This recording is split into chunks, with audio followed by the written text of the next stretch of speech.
All right, welcome to the most boring or interesting episode of Lone Star Drift ever.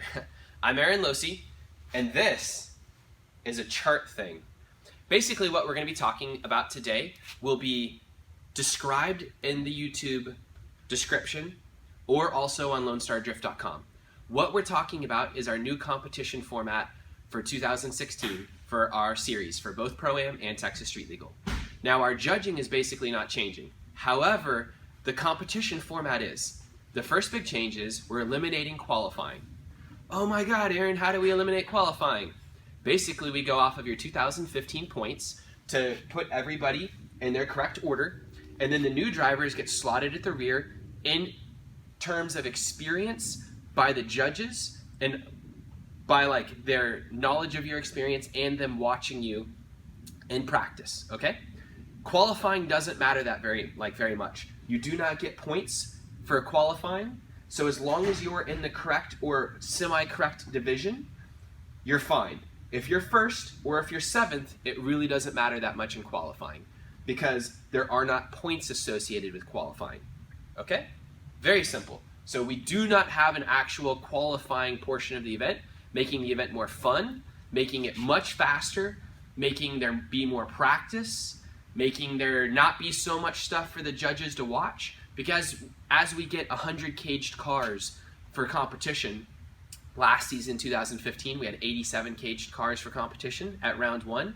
This year we should be over 100. We don't want to have to deal with so many runs of qualifying. It's just mind-blowingly boring. So we're not going to deal with qualifying anymore.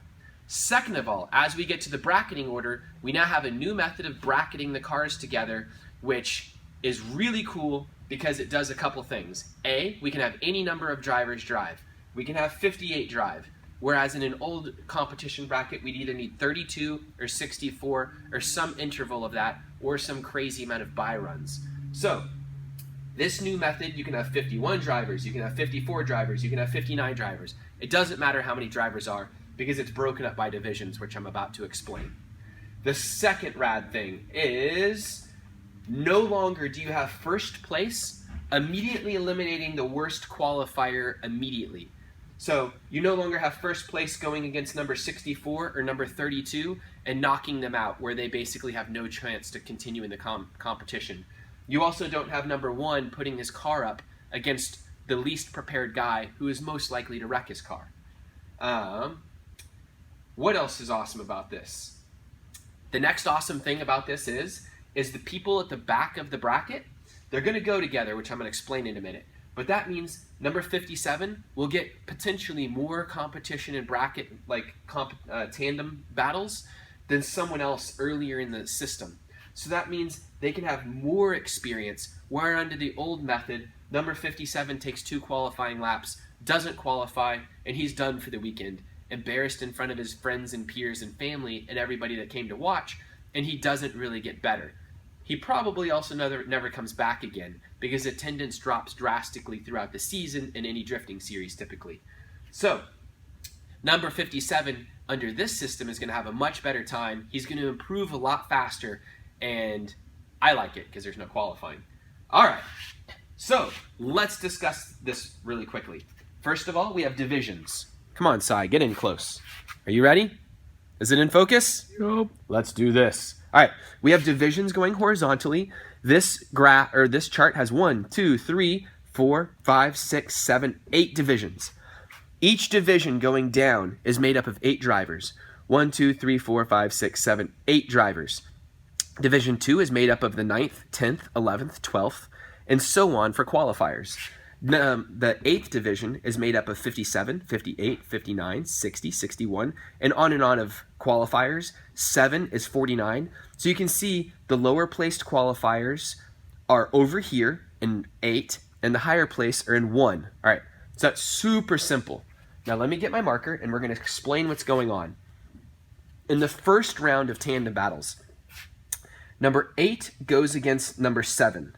So we basically pair these people up, and you're going to have these people all eliminate each other down, so there's only 8 left between 7 and 8. All right? So say everybody on the left part loses, they're all out. These people are left, and they all move on to go against number 6th division. So we have 8 people over here. There's 8 people in this bracket, which means 16. They eliminate down again to 8. So then you take those remaining 8. You have them fight against Division 4. You take the remaining 8 out of that group of 16. You have them fight against 4. You do that again and again as you go down, and you keep eliminating 8 people each time until you get down here. And then you do it again. And then once we get to Division 1 versus all the remainder people from all this, you have basically a top 16. So if you are the first place qualifier under this bracket, you do one less set of battles as you would in a traditional 32. So you're getting a break on doing one less set of tandem battles, but all these people get a chance to have a lot more battle time and have fun. And the competition should not take much longer than a normal tandem bracket. And then it'll take less time overall because we won't be running qualifying. And then this just sorts itself out with all these groups with the remaining 8 going against this group in a normal traditional top 16, eliminating down in a normal tree until you get to the winner, the second place guy in 3rd and 4th. All right. And then we're going to go off a very similar point structure to Formula D, where if you've seen that structure, a lot of people will have the same type of points throughout it. We're going to adapt the Formula D points so that you don't have 0.25 points if you're back in 32 and further. We'll have more points associated with it. But a lot of people in these brackets are going to have the same amount of points. And then throughout the season, everyone will start to differentiate themselves from each other. So cool. I think it's very easy to understand. The divisional system is extremely easy.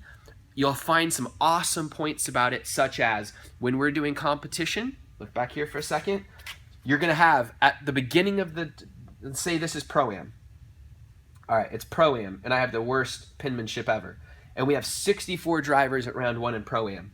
When I call the grid for the comp, you have 7 and 8 head to the line. Okay? Number 1 bracket, or number 1 division doesn't have to go wait in line. Number 2 doesn't have to go wait in line. Nobody has to go to line except these guys, and then 6 is on deck and knows they need to be there in about 15 minutes.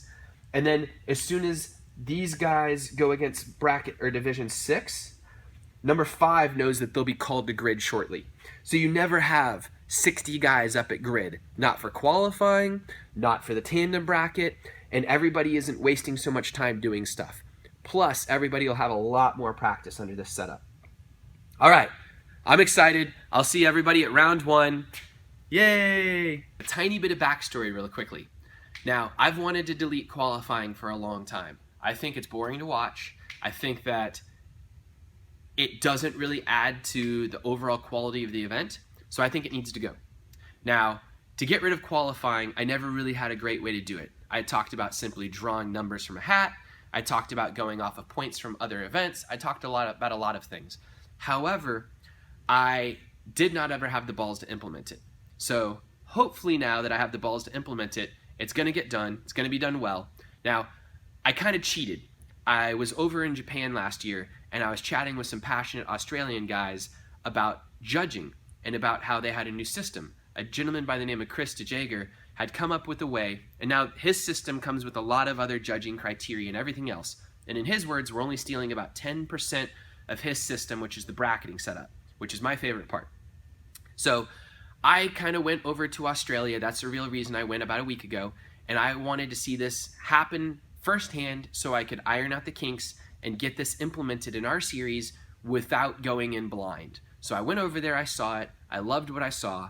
They have a great little scene over there. They have tons of cool stuff going on. I stole the aspects of it that I wanted for our series, and now we're going to implement it. We're going to get rid of qualifying. We're going to find a way for the drivers that are bracketed at the back of the pack to get to drive against each other more, become more experienced, have more fun, have better events, all that stuff. So that's the backstories. I've been wanting to do it for a long time. I went to Australia. I met people. I went to Japan, then I went to Australia. I watched the event, I copied, I stole a bunch of stuff, and now we're going to implement it. And that's that. Thanks, everybody.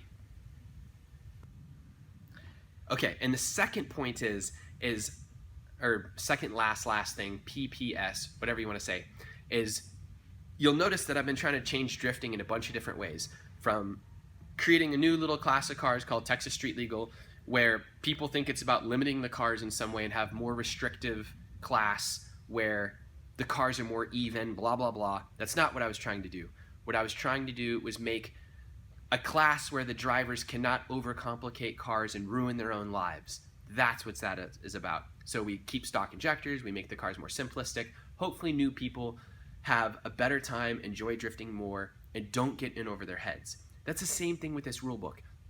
We keep changing drifting slowly in the US to what I keep trying to change it to what I want it to be. I know a lot of people want it to be all about style. Some want it to be all about Formula D. Some people want it to be all about some type of competition. Some people want it to be all about grassroots thrash cars that are just complete junk. Some people want it to be awesome cars. We can't make it what everybody wants to be, but I can at least try and make it to be more fun, better for the crowd to watch, less qualifying time, more fun tandem trains of 15 cars, more fun stuff like that. I don't want drifting to become something that is all competition, all qualifying, and just like all the fun is sucked out of it. So that's what we're trying to do, is we just keep trying to nibble away at drifting, just like the prizes. Instead of everyone wanting to go to Formula D, I want to push a bunch of people towards cool stuff like trips to Japan, where they can come back and do our series again and win again, and then go to Japan again and love it and come back, and they'll keep wanting to do it. Right now, if you go and you do Formula D, not many people are going to succeed at that, and a lot of people are going to burn out. So we keep trying to find new ways to make drifting fun and sustainable and long-lasting and cool. So basically, that's what I'm trying to do. I hope that people appreciate it. Yeah, thank you. Bye. Both of them or just one? Both. Really? It's cold in here. A little bit. I don't have any Band-Aids. These are problems.